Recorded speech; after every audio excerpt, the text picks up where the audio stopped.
عرب کے مشہور بتوں کے بارے میں کیا آپ جانتے ہیں؟ اگر نہیں جانتے تو آئیے اس ویڈیو میں جانتے ہیں۔ عرب کے کون سے مشہور بت تھے اور اہل عرب کن بتوں کی پوجا کیا کرتے تھے؟ سب سے پرانا بت عرب کا منات تھا اور بحر احمر کے ساحل پر مکہ اور مدینہ کے درمیان مشعل کی جانب قدیر میں منصوب تھا۔ ویسے تو عرب کے سب لوگ اس کی تعظیم کرتے تھے، مگر اوس اور خزرج نیز مکہ، مدینہ اور ملحقہ بستیوں کے باشندے خصوصاً اس کی تعظیم و تکریم میں پیش تھے۔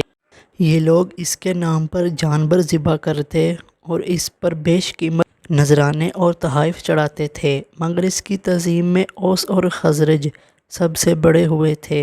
ہشام کلبی جو ایک تابعی تھے، ہشام کلبی فرماتے ہیں کہ ہمیں قریش کے ایک آدمی نے ابو عبیدہ کا یہ قول بیان کیا ہے کہ اوس اور خزرج اور مدینہ کی نواحی بستیوں کے لوگ جب حج کرنے آتے تو عام لوگوں کی طرح تمام موافق میں حاضر ہوتے اور حج کا ہر وہ حکم بجا لاتے جس پر سب حاجی عمل کرتے تھے، مگر مناسک حج سے فارغ ہونے کے بعد دوسرے حاجیوں کی طرح یہ اپنے سر نہیں منڈاتے تھے۔ یہ واپسی پر منات کے پاس آتے، یہاں سر منڈاتے اور چند دن یہاں ٹھہرتے، اس کے بغیر وہ اپنا حج نامکمل سمجھتے تھے۔ منات حذیل اور خزاع کا مخصوص بت تھا۔ فتح مکہ کے بعد آپ صلی اللہ علیہ وسلم نے حضرت علی رضی اللہ تعالیٰ عنہ کو بھیجا۔ حضرت علی رضی اللہ تعالیٰ عنہ نے اس بت کو توڑ کر خاک کر دیا۔ اس کے بعد طائف میں لات کا بت خانہ وجود میں آیا، یہ منات کے بعد تعمیر ہوا۔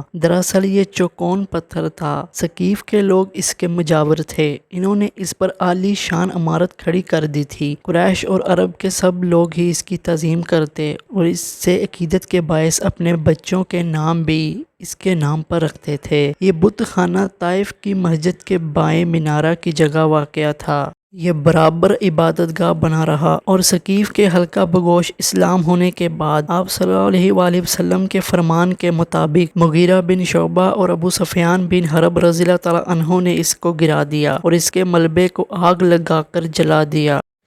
پھر مشرکین نے عزا کا بت بنا لیا، یہ لات سے بعد بنا ہے۔ ظالم بن سعد نے اسے بنا کر ذات ارق سے ذرا آگے وادی نخلہ میں نصب کیا، اس پر ایک شاندار عمارت کھڑی کر دی، لوگ اسے ایک آواز سنتے تھے۔ ہشام نے ابن عباس رضی اللہ تعالیٰ عنہ سے نقل کیا ہے کہ عزا پر ایک شیطان کا تسلط تھا، اس نے بطن نخلہ میں کیکر کے درختوں پر بسیرا کیا ہوا تھا۔ فتح مکہ کے بعد آپ صلی اللہ علیہ وسلم نے حضرت خالد بن ولید رضی اللہ تعالیٰ عنہ کو بھیجا اور فرمایا، بطن نخلہ میں تمہیں ایک قطار میں کیکر کے 3 درخت ملیں گے، ان میں سے پہلا درخت کاٹ دو۔ حضرت خالد رضی اللہ تعالیٰ عنہ نے تمیل ارشاد سے فارغ ہو کر واپس آئے تو آپ صلی اللہ علیہ وسلم نے دریافت فرمایا، درخت کاٹنے کے بعد کچھ نظر آیا؟ بولے نہیں۔ آپ صلی اللہ علیہ وسلم نے حکم دیا، اب جا کر دوسرا درخت بھی کاٹ دو۔ حضرت خالد رضی اللہ تعالیٰ عنہ اس کو کاٹ کر واپس آئے تو آپ صلی اللہ علیہ وسلم نے پوچھا، کچھ دیکھا؟ حضرت خالد رضی اللہ تعالیٰ عنہ نے کہا، کچھ نہیں دیکھا۔ آپ صلی اللہ علیہ وسلم نے فرمایا، جاؤ تیسرا درخت بھی کاٹ دو۔ حضرت خالد رضی اللہ تعالیٰ عنہ وہاں پہنچے تو وہاں ایک حبشی عورت دیکھی، اس کے بال بکھرے ہوئے تھے، دونوں ہاتھ کندھوں پر رکھے ہوئے تھے اور غصے سے دانت پیس رہی تھی۔ اس بت خانے کا مجاور اس کے پیچھے کھڑا تھا۔ حضرت خالد رضی اللہ تعالیٰ عنہ نے اس سے مخاطب ہو کر کہا، اب تیری پوجا پاٹ کا زمانہ گیا اور بے عزتی کا زمانہ آ گیا ہے، میں دیکھ رہا ہوں کہ اللہ تعالیٰ نے تجھے ذلیل کر دیا ہے۔ پھر ایک ہی ضرب سے اس کا سر پھاڑ دیا جس سے وہ کوئلہ کی طرح بھسم ہو گئی، پھر درخت کاٹ کر مجاور کو بھی قتل کر دیا اور آپ صلی اللہ علیہ وسلم کی خدمت میں حاضر ہو کر خبر دی۔ آپ صلی اللہ علیہ وسلم نے فرمایا، یہی حبشی عورت کی شکل میں عزا دیوی تھی اور آج کے بعد عربوں کے لیے کوئی عزا نہیں۔